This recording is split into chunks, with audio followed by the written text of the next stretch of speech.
की जय। जय ओम विष्णुपाद परमहंस परिव्राजकाचार्य अष्टोत्तर शतश्री श्रीमद् भक्ति सिद्धांत सरस्वती गोस्वामी श्रील प्रभुपाद की जय। अनंत कोटि वैष्णव भक्त वृंद की जय। श्रीमद् भागवतम की जय। निताई गौर प्रेमानंदे हरि हरि बोल। भागवतम।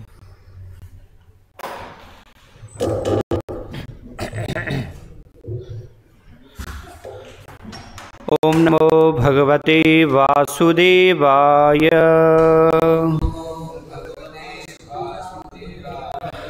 ओम नमो भगवते वासुदेवाय। ओम नमो भगवते वासुदेवाय।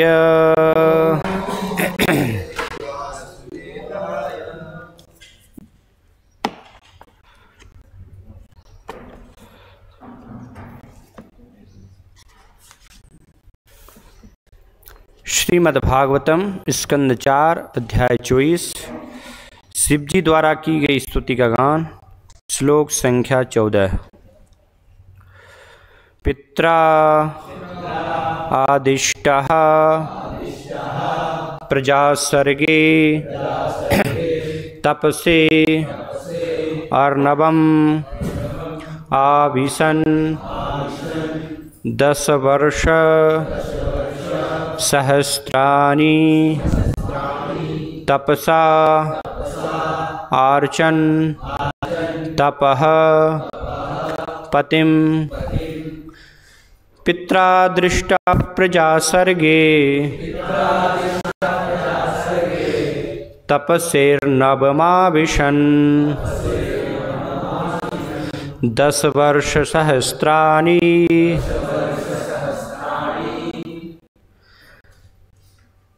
तपसार्चास्तपस्पतिं पित्रादिष्टा प्रजा सर्गे तपसेर्नवमाविशन् 10 वर्ष सहस्राणि तपसार्चस्तपस्पतिं पित्रादिष्टा प्रजा सर्गे तपसेर्नवमाविशन् 10 वर्ष सहस्राणि तपसार्चस्तपस्पतिं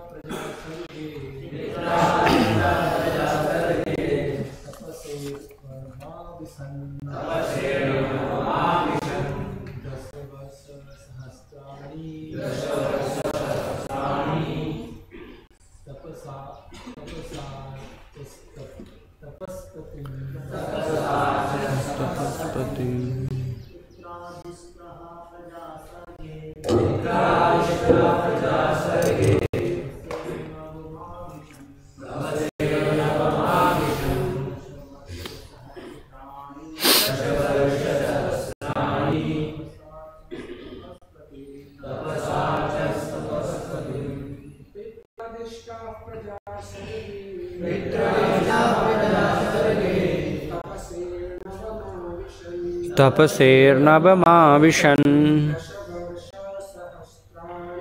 10 वर्ष सहस्राणि तपसार्चन तपस्पतिं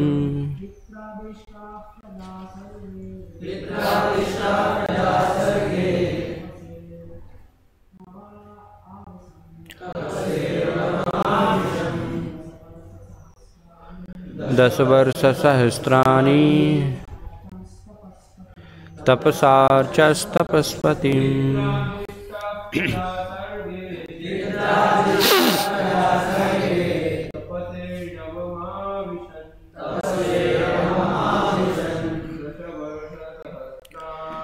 दस वर्ष सहस्राणि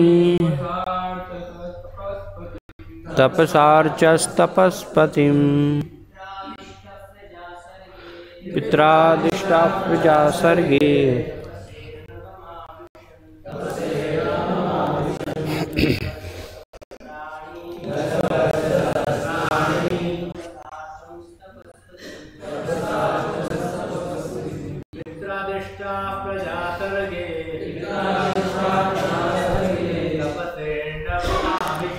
तपसेर्नवमाविशन्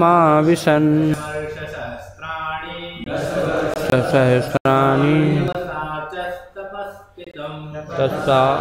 तपस्पतिं। माताएं, पित्रा दृष्टा प्रजा सृगे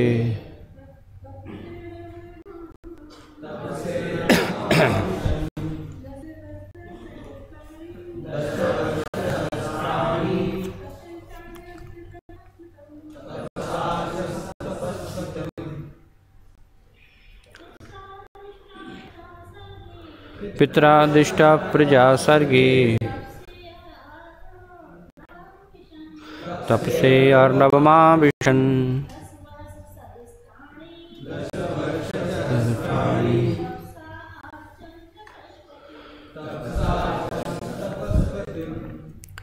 शब्दार्थ।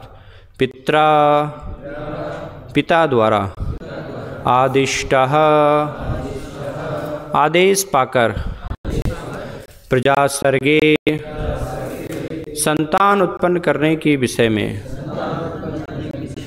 तप से तपस्या करने में, अर्णवम समुद्र में, आविशन प्रविष्ट होकर, 10 वर्ष 10 साल, सहस्त्राणि हजारों, तपसा अपनी तपस्या से, अर्चन पूजा की, तपः स्वामी के, तपः तपस्या के, पतिम स्वामी की।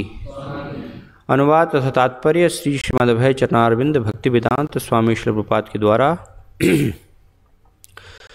जब इन सभी प्रचेताओं को उनके पिता ने विवाह करके संतान उत्पन्न करने का आदेश दिया तो सबों ने समुद्र में प्रवेश किया और 10,000 वर्षों तक तपस्या की। इस प्रकार उन्होंने समस्त तपस्या के स्वामी पूर्ण पुरुषोत्तम भगवान की उपासना की। तात्पर्य। कभी कभी ऋषि तथा साधु संसार के शोरगुल से दूर एकांतवास करने के लिए हिमालय पर्वत में जाते हैं, किंतु ऐसा लगता है कि एकांतवास में तपस्या करने के लिए प्राचीन बरही के सभी पुत्रों ने समुद्र के भीतर प्रवेश किया। चूँकि वे 10,000 वर्षों तक तपस्या करते रहे, अतः यह घटना सतयुग की है, क्योंकि तब लोग 1 लाख वर्ष तक जीवित रहते थे। यह भी महत्वपूर्ण बात है कि तपस्या करते हुए उन्होंने तपेश्वर भगवान श्री कृष्ण की उपासना की। यदि चरम लक्ष्य की प्राप्ति के लिए कोई तपस्या करना चाहता है तो उसे भगवान की कृपा प्राप्त करनी चाहिए। यदि उसे भगवत कृपा प्राप्त हो गई तो समझिए कि उसने सारी तपस्याएं समाप्त करके उनमें दक्षता प्राप्त कर ली है।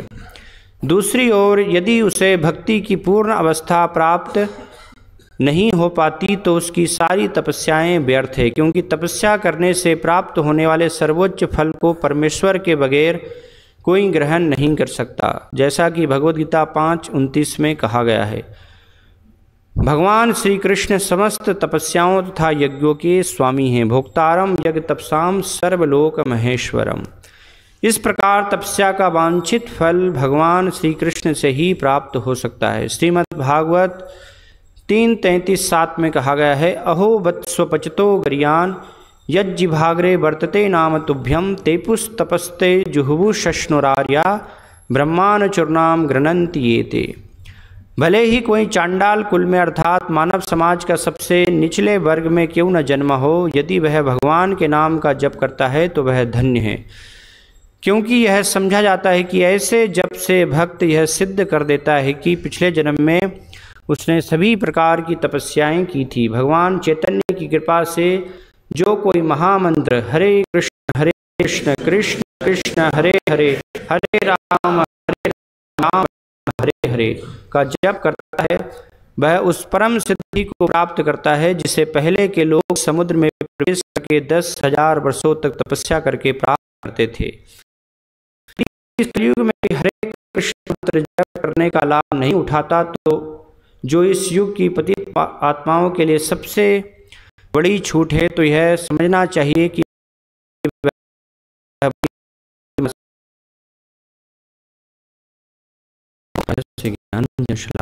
चक्षुरुन्मीलितं तस्मै श्री भूतले स्वयं रूपदान्तिकं वन्देऽहं श्रीयुतकमलं श्रीगुरुन् वैष्णवांश्च श्रीरूपं साग्रजातं सहगण रघुनाथान्वितं तं सजीवं साद्वैतं सावधूतं परिजनसहितं कृष्णचैतन्यदेवं श्रीराधा कृष्णपादान् सहगण ललिता श्रीविशाखान्वितांश्च। जय श्री कृष्ण चैतन्य प्रभु नित्यानंद श्री अद्वैत गदाधर श्रीवासादि गौर भक्तवृंद। हरे कृष्ण कृष्ण कृष्ण हरे हरे, हरे राम राम राम हरे हरे। हरे कृष्णा।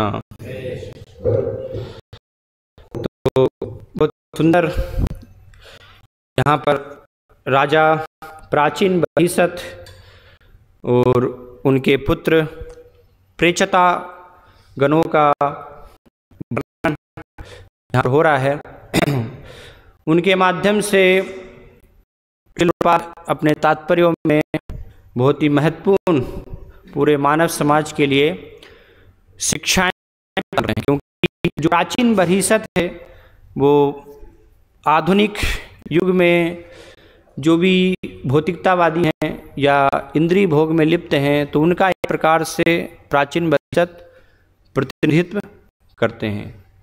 तो प्राचीन बहिषत के ये उपाख्यान के माध्यम से कैसे कोई भौतिकतावाद के स्तर से साधुजनों की कृपा से पूर्ण जीवन के लक्ष्य को प्राप्त कर सकता है, वो हम मुख्य रूप से यहाँ पर समझ सकते हैं। तो शिल प्रपाद के जो तात्पर्य हैं इसमें बहुत ही महत्वपूर्ण है, क्योंकि शिल प्रपाद जो है एक प्रैक्टिकल आचार, व्यवहारिक आचार हैं।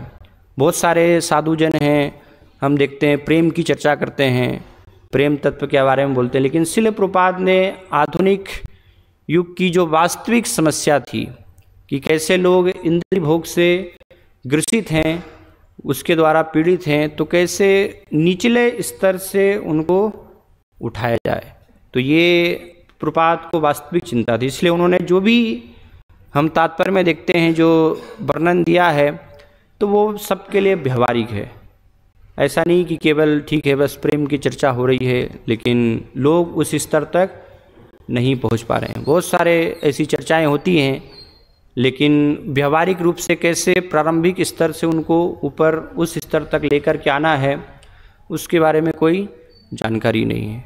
तो शिल प्रपाद ऐसे महान आचार्य हैं कि वो रोग को जानते थे और उसको कैसे जड़ से मूल से खत्म करना है, धीरे धीरे कैसे उसको नष्ट करना है, उसके लिए शिल प्रपाद ने अपने तात्पर्यों में वो उपाय दिया है। तो अगर कोई के साथ पूरी श्रद्धा के साथ ये तात्पर्यों को पढ़ता है और ग्रहण करता है, तो बहुत ही जल्द अल्प समय में ही सारे समस्याएं, सारे उसके कष्ट, मुख्य रूप से जन्म मृत्यु जरा व्याधि काम क्रोध लोभ मोह, इन सब से वो विजय प्राप्त कर लेता है और अंततोगत्वा इनको पालन करके अपने जीवन में भगवान के धाम जो कि जीवन का लक्ष्य है वो प्राप्त करता है। यहाँ पर इस श्लोक में हम देख रहे हैं कि राजा प्राचीन बहिषत जो कि प्रजापति भी हैं, जैसे दक्ष एक प्रजापति हैं, ब्रह्मा जी प्रजापति हैं। प्रजापति अर्थात जो प्रजाओं की सृष्टि करते हैं, जिनके माध्यम से अनेक अनेक प्रजाओं की इस संसार में सृष्टि होनी है, तो उनमें से राजा प्राचीन बहिषत भी एक हैं। तो उनको आदेश प्राप्त हुआ है, तो इसलिए अभी उनके पुत्रों को उन्होंने संतानें उत्पन्न की और पुत्रों को उन्होंने आदेश दिया कि आप आगे चल कर के कैसे आदर्श राजा और अच्छे से प्रजा का पालन कर सकें, आदर्श रूप में आप गृहस्थ जीवन को जी सकें, तो उसके लिए आप तैयारी कीजिए। तो इसीलिए जो प्रचेतागण हैं, उनके पुत्र हैं, वो अपने पिता के आदेश को शिरोधार्य करके अभी तपस्या के लिए जा रहे हैं। तो बहुत ही महत्वपूर्ण है ये पिता के आदेश को शिरोधार्य करना, शिरोधार अर्थात मस्तक पर धारण करना पूर्ण रूप से ना, बिना किसी रोक टोक के, क्योंकि पिता हैं, गुरु हैं या राजा हैं तो ये भगवान के प्रतिनिधि बताए गए हैं। तो इसलिए भगवान के ही समान उनको सम्मान दिया जाना चाहिए। उनके जो भी आदेश है उनको पूर्ण रूप से शिरोधार्य करना चाहिए। लेकिन आधुनिक समय में हम देखते हैं कि ये समझ से समाज एक प्रकार से कोसों कोसों दूर है कि कैसे हमें पिता के आदेश को पालन करना है। महाराज परम पूज्य भक्ति विकास स्वामी महाराज एक प्रवचन में बता रहे थे कि एक बार एक भारतीय जो है वो अमेरिका गए, अमेरिका में शिफ्ट हुए, तो वहाँ पर उन्होंने अपने पुत्र को कुछ आदेश दिया और वो पुत्र ने उस आदेश का पालन नहीं किया, तो पिता ने थोड़ा क्रोधित होकर के पुत्र को थप्पड़ मार दिया।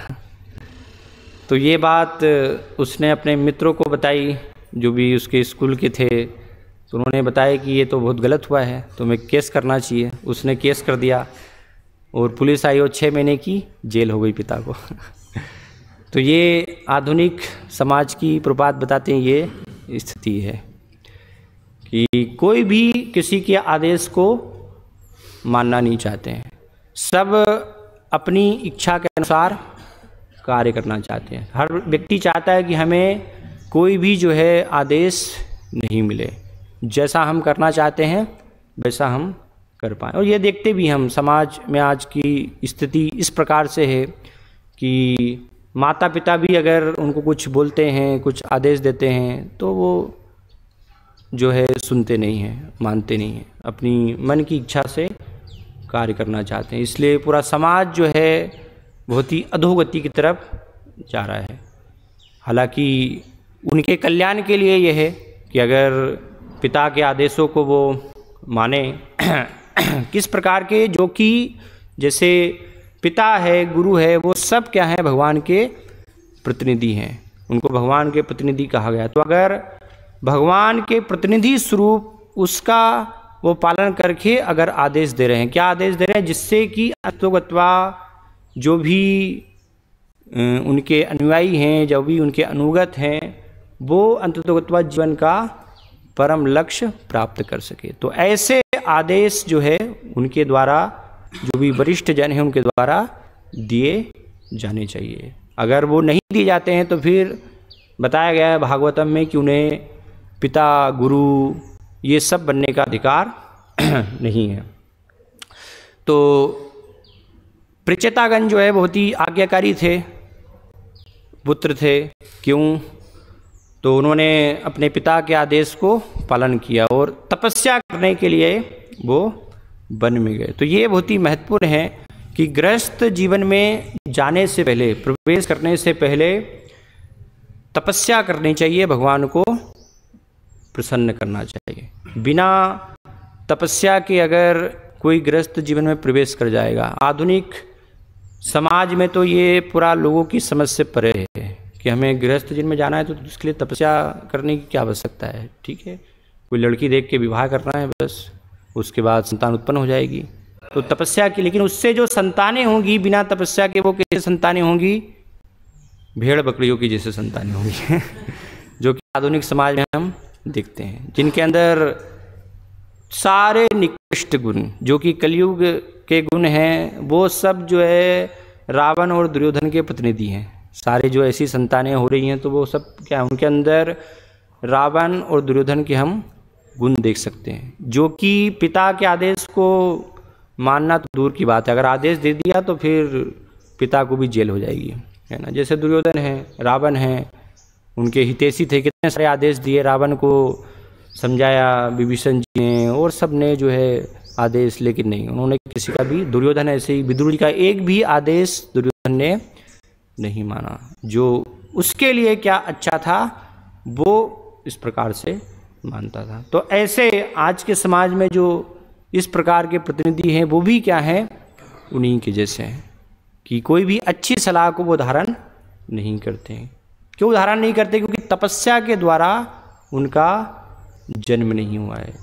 अगर गृहस्थ जीवन में प्रवेश करने से पूर्व, संतान उत्पन्न करने के पूर्व एक सही रूप से जो है तपस्या नहीं की जाएगी, उसके लिए पहले तैयारी नहीं की जाएगी, अगर हम अपने आप को योग्य नहीं बनाएंगे तो जो संतानें उत्पन्न होगी वो संतानें, जैसे कि अर्जुन वर्णन करते हैं, वर्ण संकर प्रजा, जिनके अंदर कोई भी गुण नहीं होंगे वो संतानें प्रकट होगी, जो कि व्यवहारिक है, हम समाज में उसको देख सकते हैं। ऐसा नहीं कि प्रपात यहाँ पर केवल वर्णन कर रहे हैं, ये व्यवहारिक प्रपात जो है समझ दे रहे हैं, जो भी प्रपात दे रहे हैं वो व्यवहारिक, लेकिन हालांकि लोगों की समझ से वो परे है। जैसे प्रपात हम देखते हैं तात्पर्यों में कितनी सारी उन्होंने जो है आधुनिक समाज की जो है, जो उनके लिए समझना भी संभव है, वो वास्तविक चीज़ दी है ना, कि आधुनिक जो है सब स्कूल है या एजुकेशन के स्थान है, वो कैसे सारे कसाई घर हैं।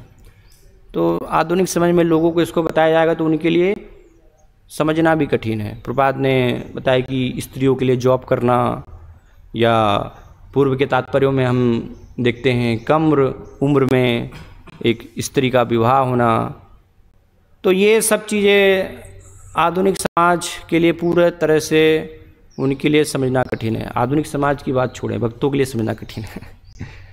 जो भक्त हैं वो भी नहीं समझ पाते हैं कि हाँ ठीक है प्रपात बोल रहे हैं, लेकिन नहीं, व्यवहारिक नहीं है। वर्तमान में तो हम कैसे है ना, कैसे संभव होगा, कम उम्र में विवाह कैसे संभव होगा। तो इस प्रकार से, या पढ़ाएंगे नहीं हम बच्चों को, स्कूल नहीं भेजेंगे तो कैसे कार्य होगा, वर्णाश्रम तो किस प्रकार से संभव है, वर्णाश्रम व्यवस्था। तो ये सब चीज़ें भक्तों के लिए भी समझनी कठिन है। तो जब भक्तों के लिए समझना कठिन है तो फिर जो भक्त नहीं है, जो अभक्त हैं, वो कैसे, किस प्रकार से ये चीज़ों को समझ पाएंगे। तो इसलिए प्रपात जब यहाँ पर ये वर्णन कर रहे हैं कि कैसे पिता के आदेश को पालन करके गृहस्थ जीवन में प्रवेश करने से पूर्व तपस्या करना चाहिए, जिससे कि अच्छी संतान, अच्छी प्रजा उत्पन्न हो सके। अगर वो नहीं होगा तो भागवतम में ही हम देखते हैं ब्रह्मा जी ने 4 कुमारों की सृष्टि की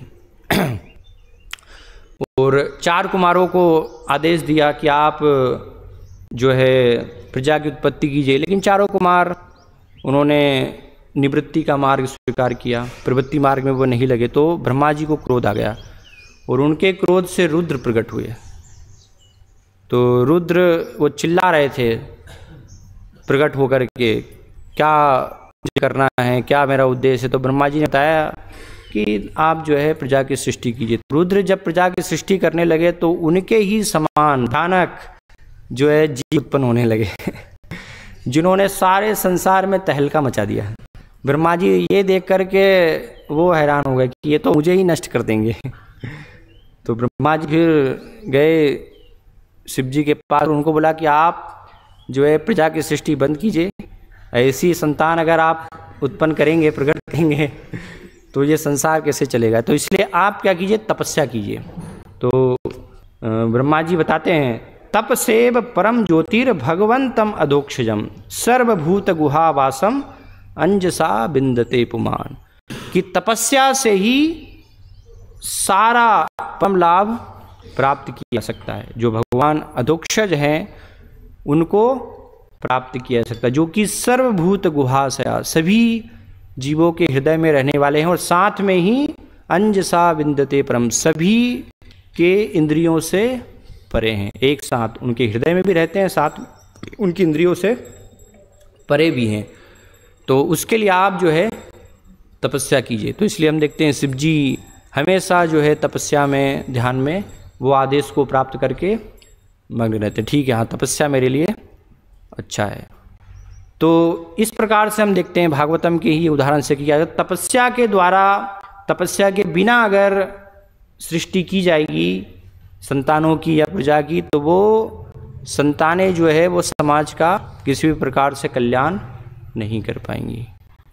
उसके बिना जो भी संतानें होंगी वो सारी संतानें जो हैं वर्ण संकर प्रजा उत्पन्न होगी। इसीलिए पृचतागण जो है वो उस बात को समझ गए। तो इसलिए उन्होंने सोचा कि गृहस्थ जीवन में जाने से पहले या राज्य करने से पहले, एक राजा के कर्तव्यों को निभाना है तो राजा का कर्तव्य कोई साधारण कर्तव्य नहीं होता है। राज करना सारी प्रजा पर बहुत बड़ा कार्य है। उसके लिए उस प्रकार के गुण होना चाहिए, उस प्रकार की तपस्या होनी चाहिए।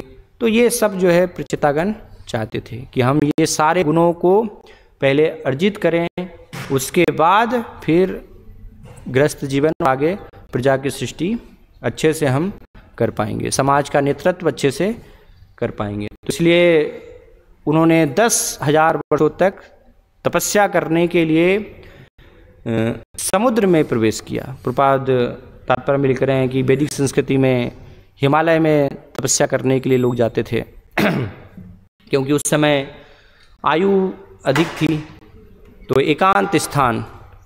हालांकि उस समय में लोग जहाँ पर रहते थे वो भी एक प्रकार से एकांत स्थान होता था। ऐसा नहीं है कि आधुनिक शहरों में हम जैसे भीड़ देखते हैं, सोसाइटियों में घर एक मकान से दूसरे मकान बिल्कुल पास पास माचिस के डिब्बे जैसे, तो ऐसे नहीं थे। घर होता था, घर के आसपास वो एकांती स्थान जैसा होता, लेकिन फिर भी घर को छोड़ करके घर से दूर हिमालय में जहाँ पर कि कोई भी हो नहीं, तो ऐसे स्थान में जाते थे, वहाँ पर तपस्या करते थे। और वो साधारण कार्य नहीं है तपस्या करना। हिमालय में जाकर के तपस्या करना आधुनिक समझ में हम तो वो कल्पना भी नहीं कर सकते, क्योंकि हिमालय में वहाँ पर आपको फल भी प्राप्त नहीं होंगे। पहाड़ पे वहाँ पर कहाँ फल मिलेंगे, बड़ी मुश्किल होगा फल भी प्राप्त करना। कुछ खाने के लिए या जल है पीना है तो जल पी सकते हैं, लेकिन बहुत ठंडा है, इतना ठंडा कि हद से ज़्यादा जो हम सोच सकते हैं उससे भी कई गुना ज़्यादा जो है हिमालय में जल। हिमालय तो और ज़्यादा होगा। आप अगर बद्रीनाथ केदारनाथ चले जाएं जो कि हिमालय से नीचे ही है, तो वहाँ पर भी इतना ठंड है कि ठंडा पानी है कि आप स्नान करने की भी नहीं सोच सकते। तो ऐसी स्थिति में उस स्थान में तपस्या करना और रहना वो कोई साधारण कार्य नहीं है, लेकिन भगवान की कृपा से वो संभव हो पाता था। वैदिक संस्कृति में लोग जो है भगवान की कृपा से ऐसे स्थान में भी घोर तपस्या, कठिन तपस्या करते थे।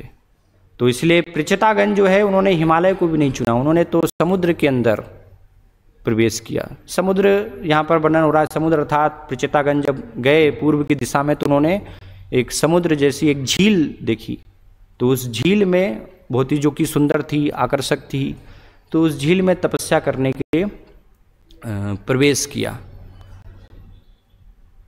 और वहाँ पर शिव जी के द्वारा, शिव जी के उनको दर्शन हुए, क्योंकि जो भी तपस्या चाहता है तो शिव जी भी हमेशा तपस्या में मग्न रहते हैं, ध्यान में रहते हैं। तो वो बड़े प्रसन्न होते हैं कि ठीक है, कोई तपस्या करना चाहता है तो मैं उसको कृपा प्रदान करूँ। तो ऐसे जो कि विशेष रूप से भगवान के लिए तपस्या करना चाहते हैं तो उनको शिव जी कृपा प्रदान करते हैं। तो प्रचेतागणों को शिव जी की कृपा प्राप्त हुई तपस्या करने के लिए, इसलिए वो तपस्या जो है कर पाए।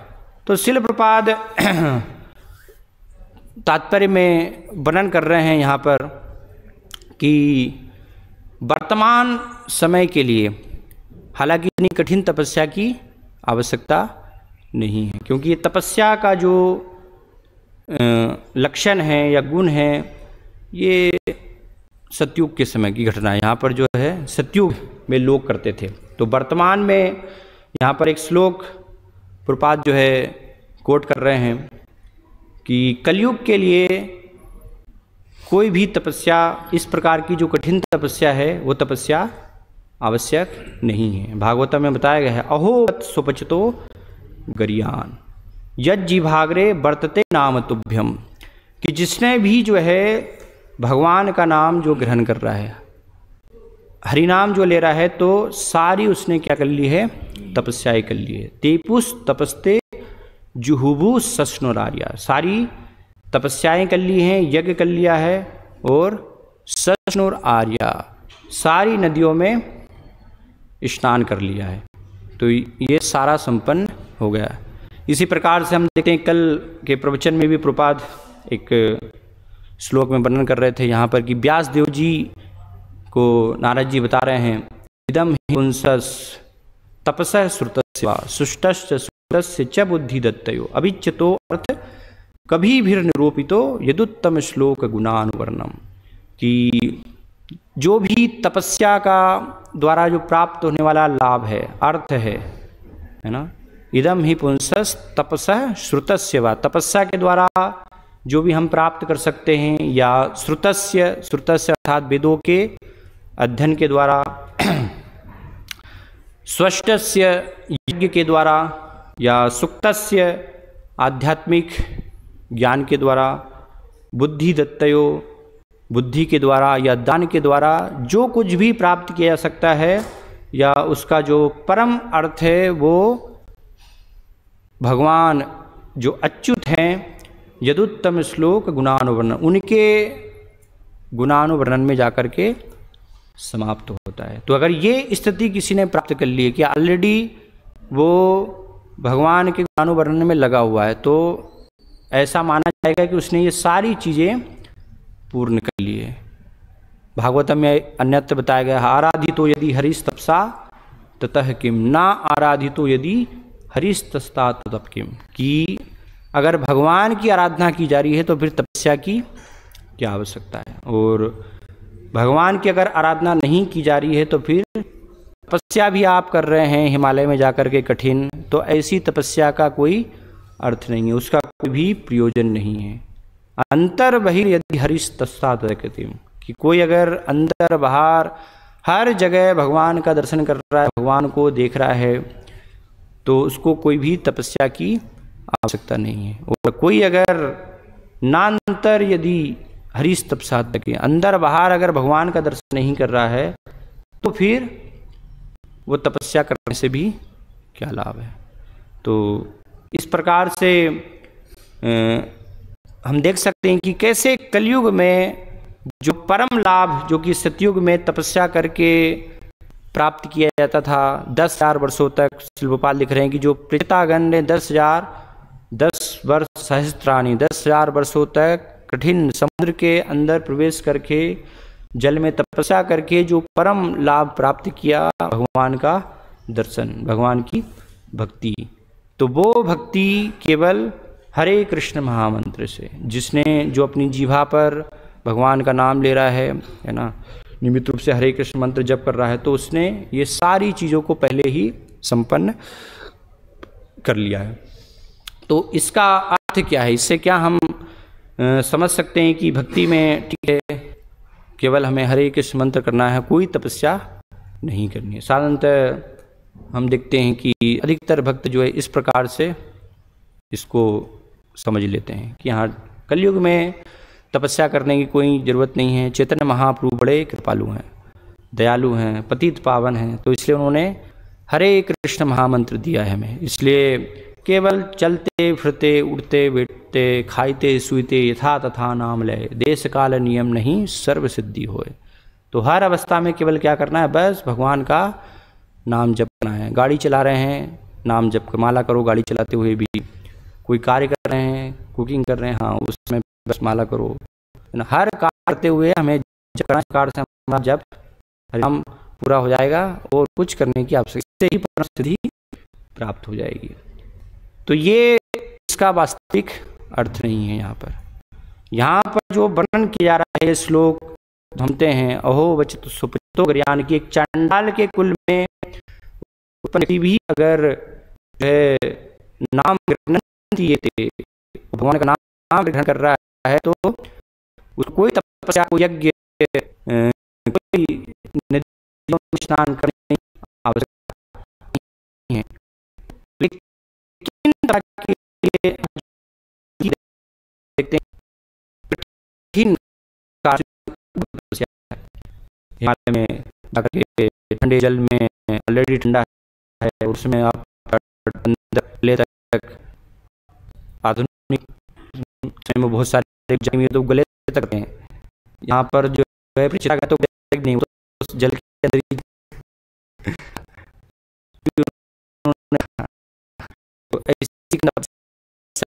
तो इस प्रकार की तपस्या करने के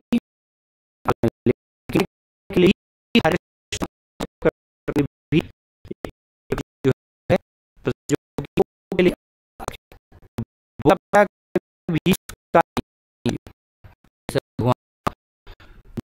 भी यज्ञ ज्ञान और तप कभी भी जो है उनको त्यागना नहीं चाहिए। तो किस प्रकार की तपस्या पर भगवान के संदर्भ में ऐसे कि हम अच्छे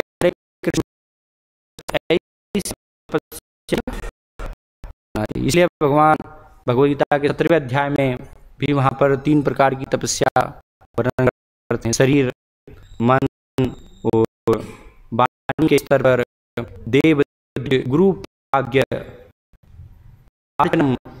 सौमार्जवम, ब्रह्मचर्यम, अहिंसा च सार्यं तप उच्यते। जो देव, द्विज, ब्राह्मण है, अतिथिगण है, गुरु है, माता पिता है, तो इन का पूजन करना अर्थात उनके आदेशों सुधार करना, तो ये करना चाहिए। फिर सूक्ष्मार्जवम, शुद्धता, पवित्रता, सरलता, आर्जवम अर्थात सरलता, ब्रह्मचर्यम, क्योंकि कोई तपस्या की शुरुआत होती है वो ब्रह्मचर्य समेन च, तपस्या की शुरुआत होती है ब्रह्मचर्य का पालन करने। तो ब्रह्मचर्य और अहिंसा, कोई किसी प्रकार की किसी भी जीव के प्रति हिंसा की प्रवृत्ति भावना नहीं होना। तो ये सारे तप उच्चते, इनको शरीर तप कहा गया है। तो ये सब जो है भक्तों के लिए भी आवश्यक है। इस प्रकार के शरीर के स्तर पर हमें तप करना चाहिए। फिर मन के स्तर पर अनुद्वेग वाक्यम सत्यम प्रिय हितम चेत स्वाध्याय अभ्यासम चैव वाङ्मय तप उच्यते, कि ये अच्छे वचन बोला, किसी को भी जो कभी नहीं लगे ऐसी हमें बात बोलनी चाहिए, ऐसे वचन बोलना चाहिए, मीठे वचन। तो ये किन लोगों के लिए ये बात समझाते हैं कि जो कि किसी के अनुयायी नहीं है, वो आपसे शिक्षा ग्रहण नहीं करना चाहते हैं, तो उन लोगों के लिए हमें हमेशा जो है प्रिय वचन बोलना चाहिए। एक गुरु है या माता पिता है तो उनको पुत्र को जो उनके कल्याण के लिए है, वो चाहे कड़वी भी हो, या गुरु है शिष्य के लिए है तो वो कड़वा सत्य भी हो तो भी बोलना चाहिए, क्योंकि उन्होंने सुनना स्वीकार किया है कि हाँ हम आपसे श्रवण करना चाहते हैं, आपसे सुनना चाहते हैं। जो सुनना नहीं चाहते हैं तो उन लोगों के लिए ठीक है, उनको बोलने की आवश्यकता है। उनके लिए जो अच्छा है, प्रिय वचन है, वो इस प्रकार से उनको व्यवहार करना चाहिए। तो ये वाणी की तपस्या। और क्या वाणी की तपस्या? कि भक्ति के अलावा, शास्त्र के वचनों के अलावा जो भी हम बोल रहे हैं, जो भी हम कह रहे हैं, उसका एक प्रमाण होना चाहिए। हर चीज़ का प्रमाण होना चाहिए शास्त्र के, गुरु साधु शास्त्र के अनुसार। ऐसा नहीं कि गुरु साधु शास्त्र कोई प्रमाण नहीं है, हम स्वयं ही खुद प्रमाण है। जो भी हम बोल रहे हैं वो हमारे अनुसार ही बोल रहे हैं। तो उस प्रकार की वाणी भी फिर वो कल्याण नहीं कर पाएगी। तो इसलिए ये भी वाणी की एक तपस्या है कि जो भी हम वचन बोल रहे हैं वो शास्त्र के अनुसार है, गुरुजनों के अनुसार है। तो ये वाणी की तपस्या बताई गई है। फिर मन की तपस्या है, मन प्रसाद सौम्यत्वम भाव संशुद्धिर इत्येत तपः मानस समुच्यते, कि मन प्रसाद अर्थात जिससे कि मन को पूर्ण रूप से भगवान में संलग्नता प्राप्त हो, पूर्ण रूप से वो भगवान के चरण कमलों में संतुष्ट हो जाए, अर्थात इंद्रिय भोग से पूर्ण रूप से उसको निवृत्त कर लेना, है ना, इंद्रिय भोग से उसको हटा देना, सरल बना लेना। मन प्रसाद सौम्यत्वम, मौनमात्म विनिग्रह है। और जहाँ पर आवश्यक नहीं है, अगर शास्त्र की वाणी, शास्त्र के वचन को हम भगवान के संबंध में नहीं बोल पा रहे हैं, तो उससे अच्छा है मौन धारण करना, मन की तपस्या करना। तो ये मन की एक क्या है तपस्या है, मौन धारण करना भी। कृष्ण के अलावा व्यर्थ की चर्चा करना वो मन की तपस्या है। उससे अच्छा है कि हम मौन को धारण करें। और भाव संशुद्धिर, दूसरों के प्रति भाव, अच्छी भावना, किसी के प्रति भी गलत हमारे अंदर विचार नहीं होना चाहिए, किसी की बुरा करने की भावना। तो ये इस प्रकार से मन की तपस्या बताएगी। तो ऐसे भगवान जो हैं शरीर के स्तर पर, वाणी के स्तर पर और मन के स्तर पर तपस्याओं का वर्णन कर रहे हैं। तो ये सब भी भक्तों के लिए आवश्यक है, इस प्रकार की तपस्या। ऐसा नहीं कि भक्ति में ठीक है बस हमें हरे कृष्ण मंत्र जप करना है और कोई किसी प्रकार की तपस्या नहीं करनी है। हरे कृष्ण मंत्र को जप करने के लिए भी अगर हम तपस्या में अपने आप को लगाते हैं, जो कि आवश्यक है, तो वो तपस्या से, जो कि सबसे मुख्य इस कलयुग का युग धर्म है। यहाँ पर श्रील प्रभुपाद वर्णन कर रहे हैं कि जो सतयुग में जो कुछ तपस्या से प्राप्त होता है वो सब कुछ केवल हरे कृष्ण मंत्र से हमें प्राप्त हो जाएगा। तो कैसे हरे कृष्ण मंत्र से होगा? वो पूर्ण रूप से पूरी शुद्धता के साथ नाम जपने से होगा। और वो शुद्धता जो है कैसे आएगी? वो तपस्या करने से आएगी। जब हम एक प्रकार की जो कि भक्ति के लिए आवश्यक तपस्या है उसमें जब हम अपने आप को लगाएंगे। श्रील प्रभुपाद एक भागवतम के तात्पर्य में तपस्या के बारे में वर्णन करते हैं 6वें स्कंद में, नथिंग इज पॉसिबल विदाउट तपस्या। Lord Brahma however was empowered to create this entire universe because of his austerities. The more we engage in austerities, the more we become powerful by the grace of the Lord. तो श्रील प्रभुपाद जो है बता रहे हैं कि तपस्या के बिना कुछ भी संभव नहीं है। ब्रह्मा जी ने भी सृजन करने की जो शक्ति प्राप्त की भगवान की कृपा से, तो वो शक्ति उनको कैसे प्राप्त हुई? जब उन्होंने सुना तपह, और तपह शब्द सुन करके अपने आप को कई वर्षों तक तपस्या में लगा कर कहा। तो इस प्रकार तपस्या करने से भगवान की कृपा और जो भी जीवन का परम लक्ष्य सब कुछ है वो इसके द्वारा प्राप्त किया जा सकता है। तो श्रील प्रभुपाद यहाँ पर जो वर्णन कर रहे हैं तपस्या करने से, तो वो तपस्या जो कि भक्ति के लिए आवश्यक है ना। भक्ति में हमें भी कुछ तपस्या करने की आवश्यकता है। ऐसा नहीं कि भक्ति में कुछ भी हम तपस्या नहीं करेंगे। जैसे हम देखते हैं बहुत सारे भक्त हैं तो भक्ति में भक्ति को बढ़ाने के लिए अलग अलग प्रकार की तपस्याएं करते हैं, तो वो अच्छी तपस्या है। एकादशी व्रत करना, एकादशी में अधिक से अधिक भगवान का नाम जप करना। बहुत सारे भक्त जो है 25 माला करते हैं, 32 माला करते हैं, 64 माला करते हैं हरे कृष्ण मंत्र का। क्योंकि 16 माला तो ठीक है, गुरु का आदेश है, वो तो हम जो है हर दिन उसको पूरा कर ही रहे हैं। लेकिन ऐसे अवसरों पर, जैसे कल से कार्तिक माह की शुरुआत हो रही है, जो कि बहुत ही विशेष एक माह है, शास्त्रों में बताया गया है, न कार्ति समो मासो न कृतेन समम युगम न वेद सदृशम शास्त्रम न तीर्थ गंगाया समम, कि कार्तिक के समान जो है कोई भी माह नहीं है। जैसे सतयुग के समान, कृतयुग के समान कोई युग नहीं है, वेदों के समान कोई शास्त्र नहीं है, और गंगा जी के समान कोई तीर्थ नहीं है। तो क्यों जो है ये शास्त्रों में वर्णन किया? क्योंकि विशेष भगवान जो है वो भक्ति को बढ़ाने के लिए अवसर देते हैं कि हम ऐसे इन अवसर पर हम जो है कुछ तपस्या करके भगवान को ज़्यादा से ज़्यादा प्रसन्न कर पाएँ। तो इसलिए भक्तगण बहुत सारे पूरे महीने धाम वास करते हैं, वृंदावन धाम 1 महीने का वास, और 1 महीने में वहाँ पर भगवान का नाम भजन करते हैं। कुछ एक वक्त जो है एक टाइम हम केवल कुछ शरीर के लिए ग्रहण करेंगे, शरीर का ज़्यादा पोषण नहीं हो, तो इसलिए ऐसा व्रत लेते हैं, इस प्रकार की तपस्या करते हैं कि एक या कुछ फल पे ग्रहण करते हैं कि 1 महीने केवल हम फल ग्रहण करेंगे।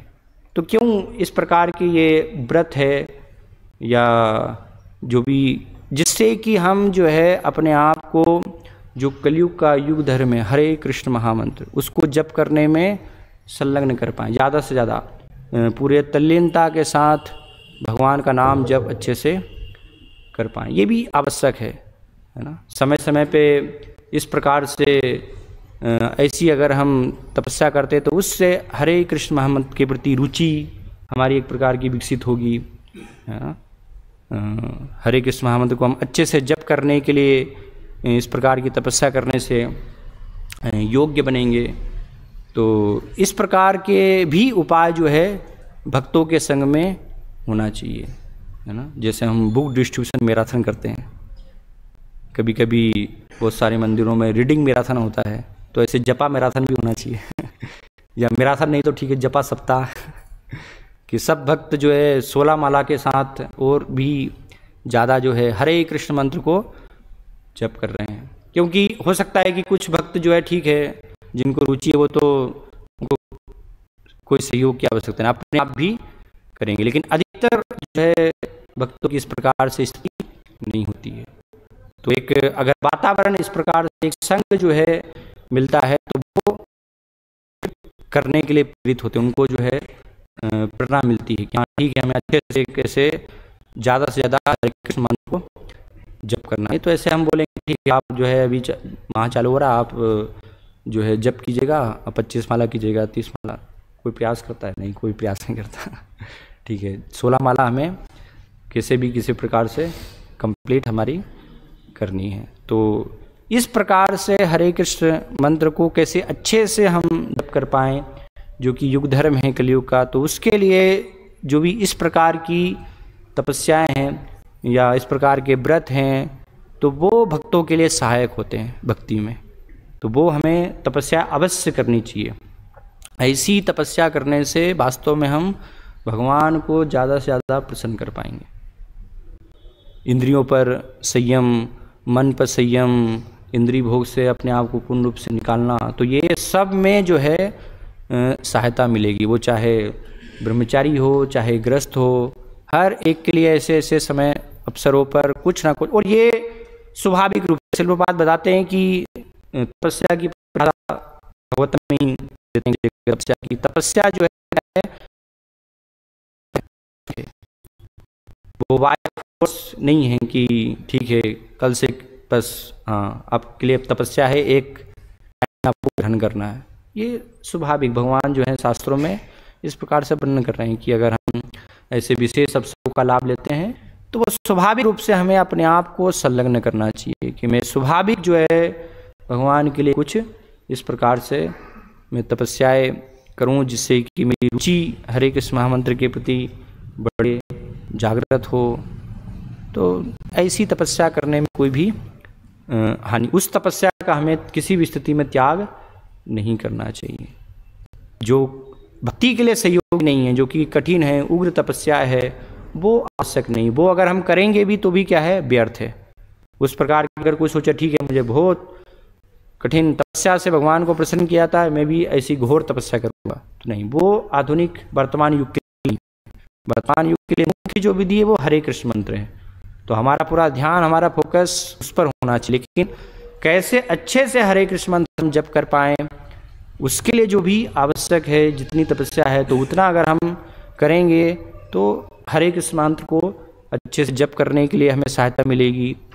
और जब अच्छे से हरे कृष्ण मंत्र जप होगा तो फिर जो भी जीवन का वो से हरे कृष्ण मंत्र से हमें प्राप्त हो जाएगा। तो ये शिल प्रभुपाद यहाँ पर जो है सार रूप में इसको वर्णन कर रहे हैं। तो इसलिए इस प्रकार की तपस्या स्वाभाविक रूप से हम जो है अपने स्तर पर ग्रहण करें, जिससे कि हमारी भक्ति में प्रगति हो। हरे कृष्णा कृष्णा कृष्णा हरे हरे, हरे राम राम राम हरे हरे। किसी का कोई प्रश्न है? गया था। यस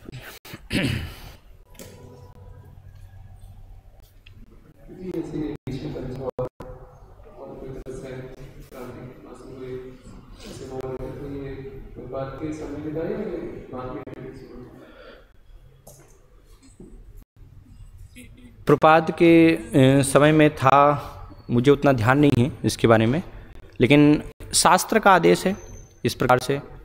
तो शास्त्र का आदेश है तो इसलिए वो स्वाभाविक रूप से अगर उसको करना चाहता है शिक्षा से इस प्रकार से, तो उसमें गलत नहीं है किसी भी प्रकार से कि कुछ वजह से।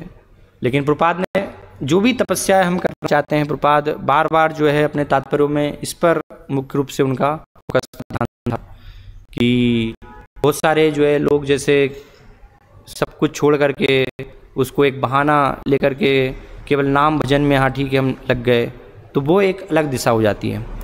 आप अपने स्तर पर जो है तपस्या उसको ग्रहण कर सकते हैं उससे, लेकिन भगवान की सेवा में कोई रुकावट नहीं आनी चाहिए।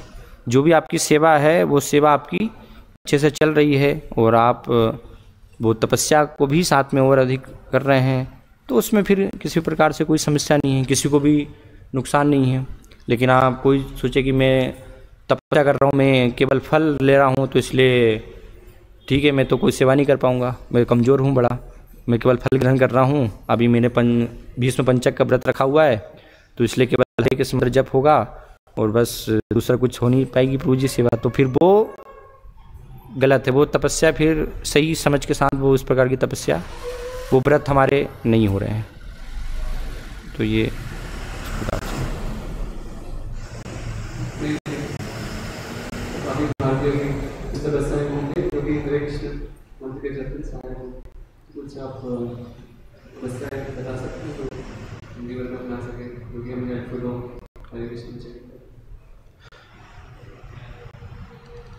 उसके लिए जल्दी सुबह जो है जल्दी उठना, तो वो अगर जल्दी उठ करके कोई अगर कर रहा है तो ब्रह्मचारी तो ठीक है, वो तो करते ही हैं, लेकिन मैं मुख्य रूप से ग्रस्त भक्तों के लिए कि ये तपस्या हमें सुबह सुबह जल्दी उठना, तो ब्रह्म मुहूर्त के समय में अच्छे से जो है भगवान का नाम जप कर पाएंगे, अच्छे से हम ध्यानपूर्वक जप कर पाएंगे, तो वो तपस्या जो है सबको, इसलिए प्रभुपाद ने सबके लिए वो आदेश है कि नहीं, मंगला आरती के लिए सबको 4 बजे जो है जागना ही है, जिससे कि भगवान का वो नाम अच्छे से हम जप कर पाएँ बाद में। तो ये तपस्या सबको करनी चाहिए। और ऐसे जैसे कार्तिक माह है अभी आ रहा है, ऐसे बीच बीच में विशेष अवसरों पर, विशेष समय पर, कुछ शारीरिक स्तर पर हम जो है खाना सोना ये भी कम करके, है ना, वो उसको कम करके ज़्यादा से ज़्यादा समय हम निकाल सकते हैं हरे कृष्ण मंत्र करने के लिए। भक्तगण उस प्रकार से करते हैं, तो वो भी किया जा सकता है, जिससे कि उसमें हमारा समय कम जाए वो चीज़ों में, तो वो समय को बचा करके हम अपना समय भगवान के नाम जप में कर सकते हैं। भक्ति सिद्धांत महाराज भी हम देखते हैं, उन्होंने व्रत लिया था कोटि नाम यज्ञ, अपना प्रचार कार्य प्रारंभ करने से पहले, तो इस प्रकार से उन्होंने किया। हालांकि हम उस स्तर पर नहीं हैं कि वो उस प्रकार से हम कर पाएँ, लेकिन जितना भी हम कर सकते हैं तो वो धीरे धीरे उसको करना चाहिए और दूसरे भक्तों को भी उससे प्रेरणा मिलेगी इस प्रकार से।